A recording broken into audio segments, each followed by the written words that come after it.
Assalamualaikum warahmatullahi wabarakatuh. Bagaimana kabarnya teman-temanku sekalian?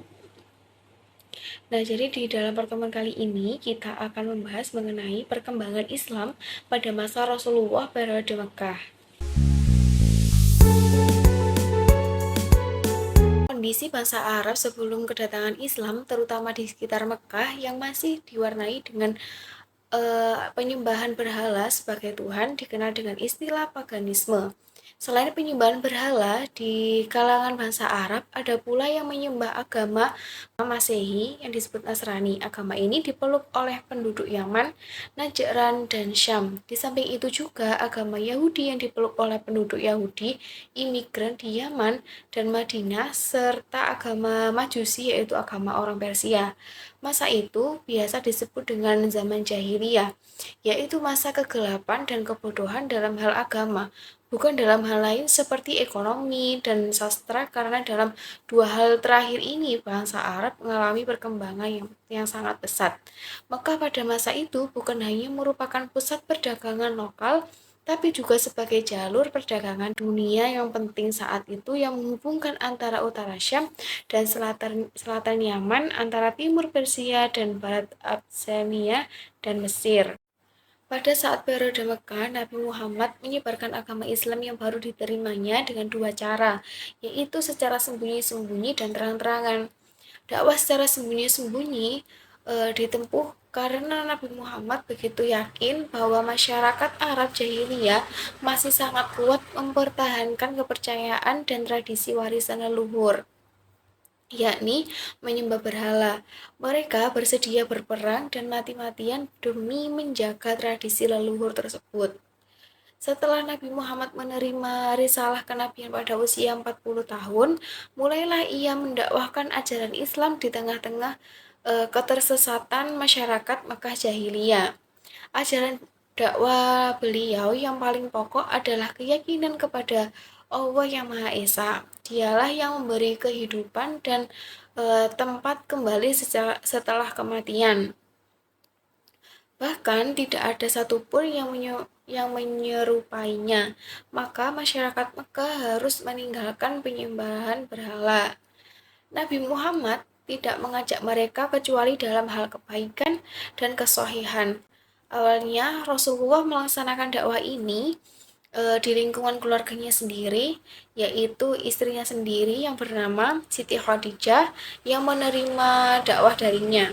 Kemudian Ali bin Abi Thalib, kemudian Abu Bakar, sahabat beliau, kemudian ada Zaid, yaitu bekas budak mereka. Selain itu, ada pula banyak orang yang masuk Islam dengan perantara Abu Bakar, yang terkenal dengan julukan As-Sabiqunal Awwalun, atau yang biasa disebut dengan orang-orang yang lebih dulu masuk Islam. Mereka bertemu Nabi Muhammad secara rahasia. Apabila salah seorang di antara mereka ingin melaksanakan salah satu ibadah, ia pergi ke lorong-lorong Mekah, seraya bersembunyi dari pedagang orang-orang Quraisy. Pengikut Rasulullah semakin bertambah jumlahnya dalam waktu kurang lebih 3 tahun. Tercatat pengikut sudah berjumlah 40 orang.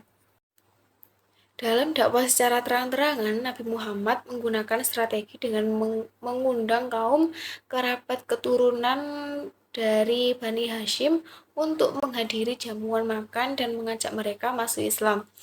Mereka mengumpulkan para penduduk Mekah, terutama yang bertempat tinggal di sekitar Ka'bah, untuk berkumpul di sofa, menyampaikan seruan dakwah kepada para penduduk di luar kota Mekah. Sayangnya, dakwah Nabi Muhammad secara terang-terangan ditentang dan ditolak oleh bangsa Quraisy dengan alasan bahwa mereka tidak dapat meninggalkan agama yang telah mereka warisi dan sudah menjadi bagian dari tradisi kehidupan mereka. Saat itulah Nabi Muhammad mengingatkan mereka mengenai perlunya membebaskan pikiran dan akal dari belenggu taklid buta.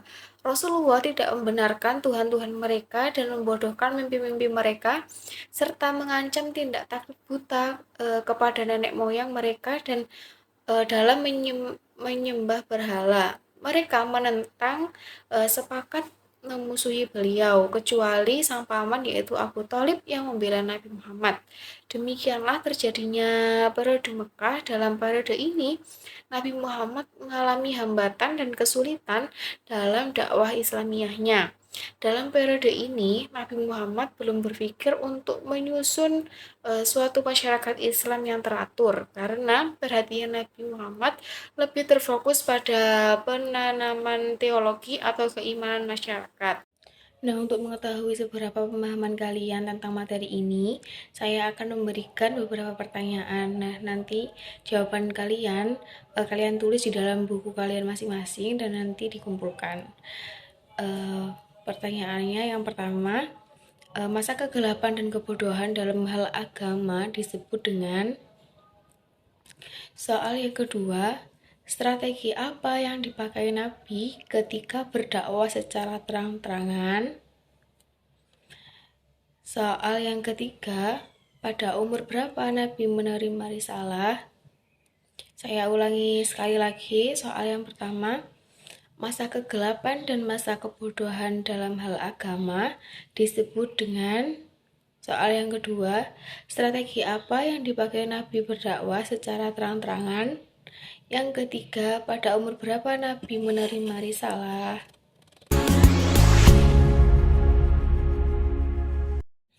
Nah, anak-anak, jadi kalian itu harus tetap semangat belajar dan juga memperbanyak literasi, karena ketika kita melakukan perbanyak literasi, kita juga dapat memperluas wawasan kita dan pemahaman kita tentang sejarah-sejarah yang ada. Demikian materi yang dapat saya sampaikan. Apabila ada kesalahan kata atau kesalahan penyampaian, saya mohon maaf sebesar-besarnya. Terima kasih. Wassalamualaikum warahmatullahi wabarakatuh.